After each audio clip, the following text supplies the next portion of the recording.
یہ پیری مریدی اور یہ درباروں پہ اتنے چڑھاوے، منتیں اور غیر شرعی حرکات دنیا کے باقی ترقی یافتہ ممالک میں کیوں نہیں؟ ذرا تھوڑی دیر کے لیے سوچیں۔ اور انڈیا اور پاکستان کے گمراہ انسانوں کی کچھ ایسی گمراہیاں جو آپ کو حیرت میں ڈال دیں گی اور آپ یہ کہنے پہ مجبور ہو جائیں گے، توبہ توبہ توبہ، تھارا موڈ خراب کر دیا۔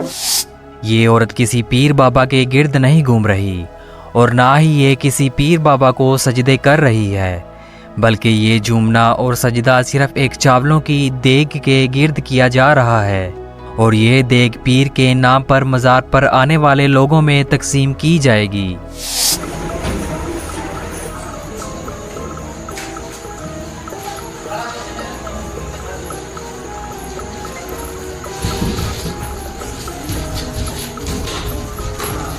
یہ اس ملک میں یہ کیا حرامی پن ہو رہا ہے؟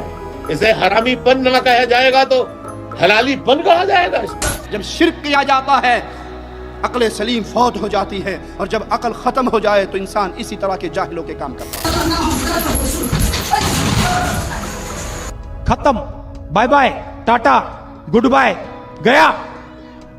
یہ جو لوگ مزاروں پر جا کر چاولوں کی تقسیم کر رہے ہوتے ہیں، لیکن عجیب بات ہے کہ لوگ دور دور شہروں سے سفر کر کے مزاروں پر چاولوں کی دیگیں تقسیم کرنے آتے ہیں۔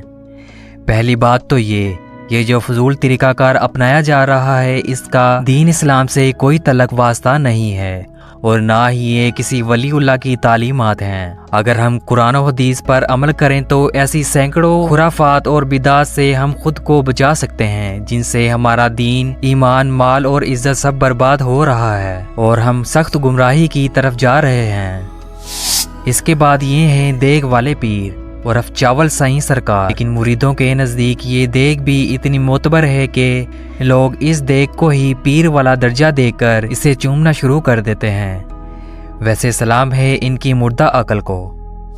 اور اب یہ ہیں جناب پیر گھوڑے شاہ۔ یہ قبر کسی پیر کی نہیں بلکہ ایک پیر صاحب کے گھوڑے کی ہے، لیکن اس گھوڑے کی قبر کو بالکل پیر کی قبر کی طرح پوجا جاتا ہے، اور ان کے مریدوں کا کہنا ہے کہ جناب یہ گھوڑا نہیں بلکہ یہ ایک فرشتہ تھا۔ اور بھی اس کے متعلق بہت سی من گھڑت باتیں گھڑی ہوئی ہیں، ذرا آپ بھی سنیں۔ صاحب جو مدینہ شریف سے بیٹھ کر آئے، اسی گھوڑے میں بیٹھ کر آئے، اور جنگ جب یہاں پر ہوئی، جب گھوڑا اپنے سرکار میرا شہید ہوئے تو ساتھ میں گھوڑا بھی شہید ہوا۔ اس گھوڑے کا نام کنگ رکھا گیا ہے۔ کنگ نام کا جو ہے جنت میں فرشتہ یار یہ چھوڑ رہا ہے اور آپ نے کیا کرنا ہے؟ لپیٹنا ہے۔ اللہ تعالیٰ سے دعا ہے کہ اللہ تعالیٰ ان تمام گمراہیوں سے ہمیں دور رہنے کی توفیق عطا فرمائے، آمین۔ آئی ہوپ آج کی یہ انفارمیٹیو ویڈیو آپ کو پسند آئی ہوگی، تو مزید اس طرح کی ویڈیوز کے لیے آپ ہمارے چینل کو سبسکرائب بھی کر سکتے ہیں، اور اپنی رائے کا اظہار کمنٹس میں ضرور کریں، ہمیں آپ کے کمنٹس کا انتظار رہے گا۔ تو ملتے ہیں اگلی ویڈیو میں، تب تک کے لیے اپنا بہت سا خیال رکھیے گا۔ Thanks for watching this video. اللہ حافظ۔